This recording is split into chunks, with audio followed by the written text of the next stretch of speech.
The castle was nothing more than a collection of walls gradually disappearing under the insidiously creeping brambles and bracken. She thought of how it had looked 2 years previously, when it was used as a centre for the Festival of Britain celebrations. Hordes of people from the village and the council estate had appeared with every imaginable tool and hacked away at the invading plants, painted the walls with a wash of white, and even put a new roof on the buildings that had once been the castle kitchens to use as dressing rooms for the players who came to entertain. Soon they would come again to prepare the place for the Coronation party, planned for the Saturday before June the 3rd. Nelly was excited at the prospect of crowds passing her gate. She smiled as she remembered the schoolchildren as they had sung rousing and patriotic songs and performed a pageant of the history of Wales, supporting large banners that somehow managed to defy the wind that had tried to whip them out of their tiny hands. Soon the preparations would begin again. Committees would be formed, and the measuring, flag-making and plans for fancy dress would fill the minds of everyone in the country. Yes, she thought, 1953 would be a year to remember.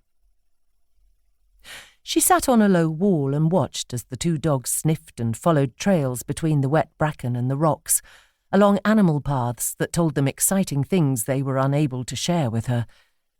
Suddenly, they lifted their heads and stared towards the repaired kitchen block. Nelly screwed up her brown eyes and followed the direction of their gaze. She stayed as still as the dogs for several minutes, patient and hopeful of seeing a rabbit or a fox or something rarer. But instead of the good fortune of sighting a wild animal about its business, a man stood up, stared at her for a moment, and walked away. "Bleeding hell, you gave me a fright," she shouted, her Cockney accent more pronounced than normal. The man ignored her and walked further into the crumbling buildings as if unaware of her having spoken. She caught glimpses of him and noticed the collar and tie before he wrapped his scarf more tightly around his face. He wore a brown overcoat, which was much too large for him, and the belt, which had been tied instead of slipped through the buckle, dangled until it almost touched the grass. The coat was long, and its hem too was lost in the damp grass.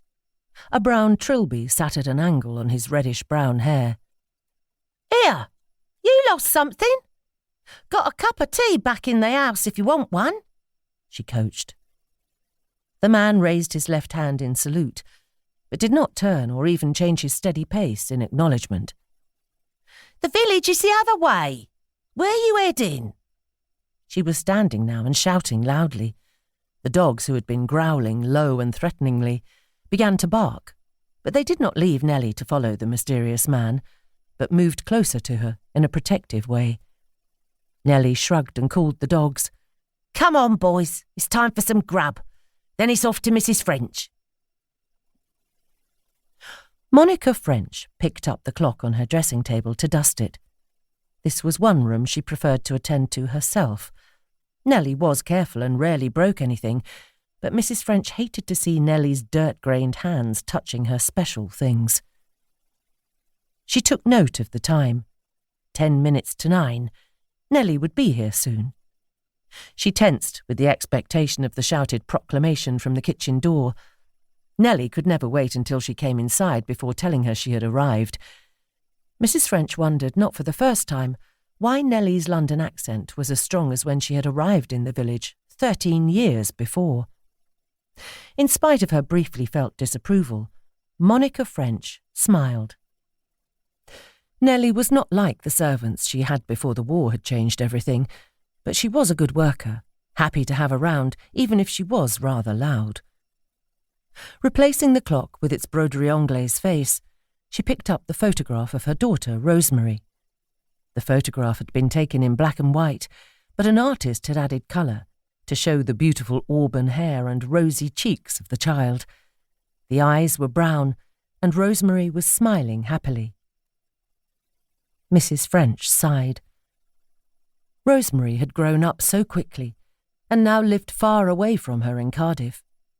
It was only on rare occasions that they met. Another photograph standing beside it was of a young man in army uniform,